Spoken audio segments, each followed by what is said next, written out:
All right, let's get right into it. Something big is happening in the world of real estate. Some of the biggest companies out there have suddenly decided to crack down on hidden fees.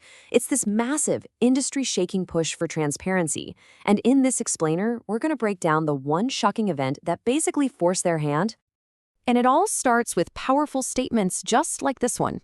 You know, when the CEO of a huge brokerage like eXp Realty says silence is not an option, you know something is seriously up.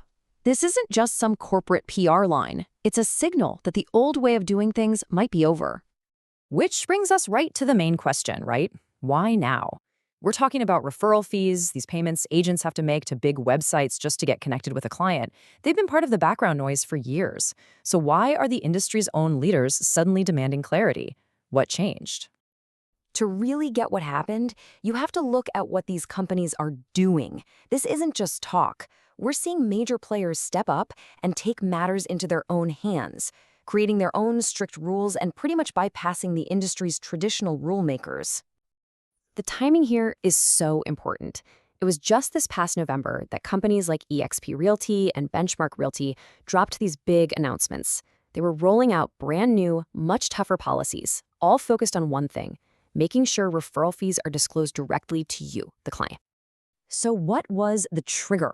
What was the spark that lit this fire? Well, it all comes down to one single, kind of shocking vote that failed to pass, and it sent absolute shockwaves through the entire industry.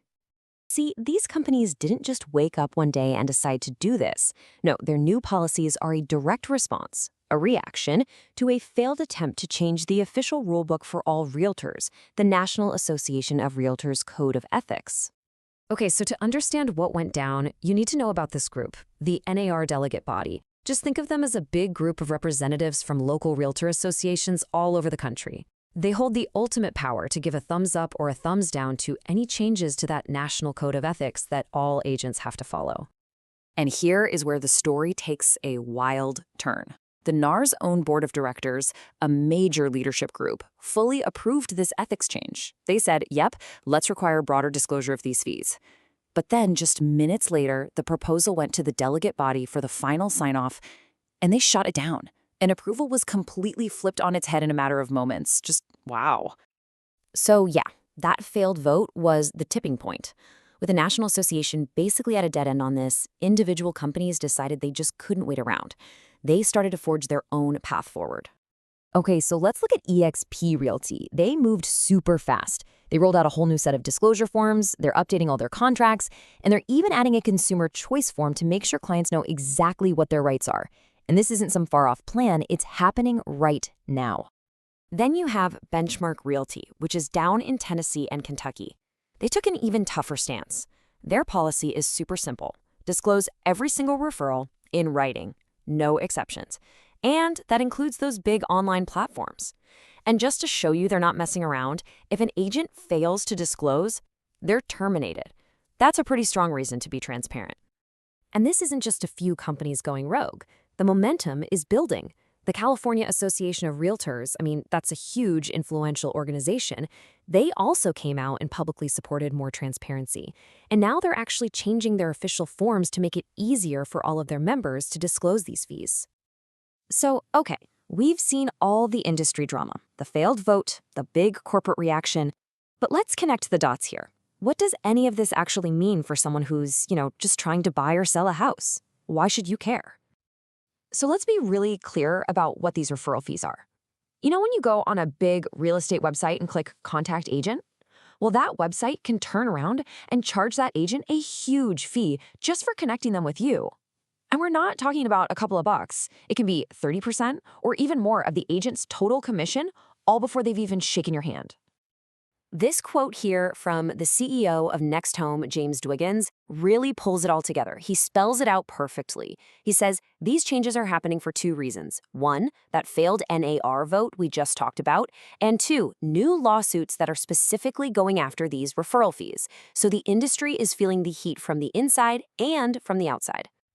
So here's the bottom line. This is how it changes things for you. The old way, you, the client, could go through the entire process and have no idea that your agent had to pay a massive chunk of their potential income just to get your name and number. The new way that these brokerages are pushing for, that info will be right there on a form, in black and white, before you decide to work with them. It's a huge shift from a gray area to total clarity. So what happens now? These new policies are a really big deal. I mean, they could fundamentally change how real estate works. But the story isn't over, not by a long shot. The real test is actually just beginning. And it's important to know that the folks who watch this industry for a living, the compliance experts, they've been sharing these moves on. They see it as a really positive, proactive step toward protecting consumers and building trust, which, let's be honest, the industry really needs right now. But all that praise comes with one giant if, which compliance expert Summer Gorlick puts perfectly here.